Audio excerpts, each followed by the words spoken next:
bien. Si, parce que j'ai mon GSM, des fois, il veut bien me donner de la place. Il est bizarre. J'allais tout péter. Donc, j'ai toujours pas de compte. Donc, je vais le filmer à partir déjà d'un autre GSM. Je voulais parler de plusieurs choses, mais je vais partir de la base.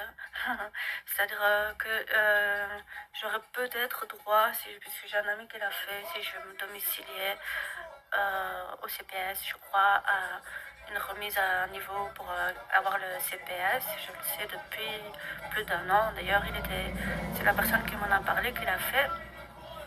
Il était une fois d'accord de venir m'aider et tout, et j'ai annulé, je le sentais pas. Et là, j'y pense et je le sens toujours pas et je me sens mal par rapport à ça. Et j'ai envie un peu de développer autour de ça. C'est que je ne dis pas que c'est... Donc depuis 2014, je suis sans revenu de plein gré. C'est-à-dire que j'avais encore droit au forum, mais j'étais au chômage. Et j'ai dit à l'ONEM que j'en voulais plus. J'étais sous contrat, donc je n'étais pas virée. Mais j'avais vraiment un malaise inexplicable. Et je voulais parler aussi des aspirations qu'on a.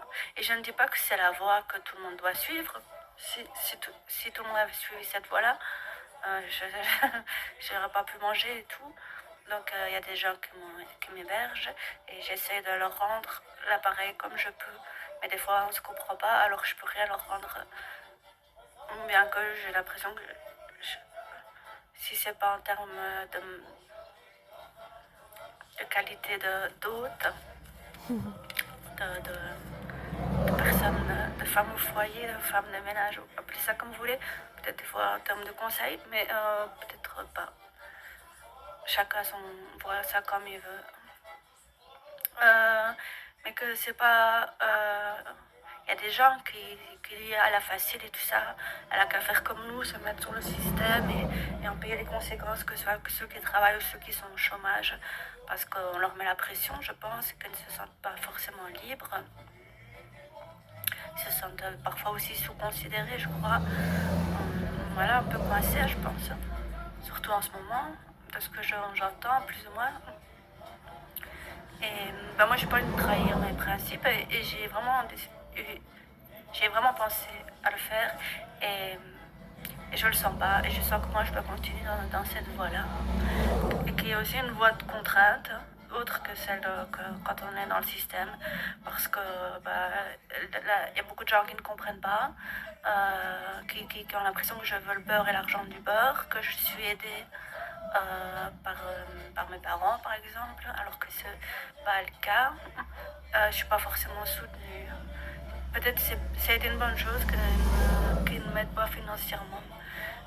Je ne veux pas trop parler de la vie privée. M'être soutenue, j'aimerais mieux. Ça m'aiderait quand même. Soutenue psychologiquement, je parle. Parce que moi, je sens que c'est mon chemin. Et que je ne dois pas le changer. Alors qu'il y en a d'autres, ils vont gagner beaucoup d'argent, et c'est leur chemin, ils vont réaliser plein de rêves personnels et de rêves des autres. Et c'est très bien comme ça aussi. Donc voilà, moi je sens que c'est mon chemin de vie et que j'apporterai ce que je peux apporter à travers de ça à moi et aux autres. Et voilà, c'est tout. Ça c'était pour la partie voilà, légale, administrative et tout de ma vie. Ouais, et aussi une des contraintes, c'est qu'il y a des gens qui pensent que je suis là dans leur vie pour profiter d'eux, puisque je n'ai pas d'argent. C'est un peu l'inverse de ceux qui ont de l'argent et qui pensent qu'on va profiter d'eux parce qu'ils ont de l'argent. Enfin voilà, il y a cet amalgame là qui est fait et qui est un peu chiant.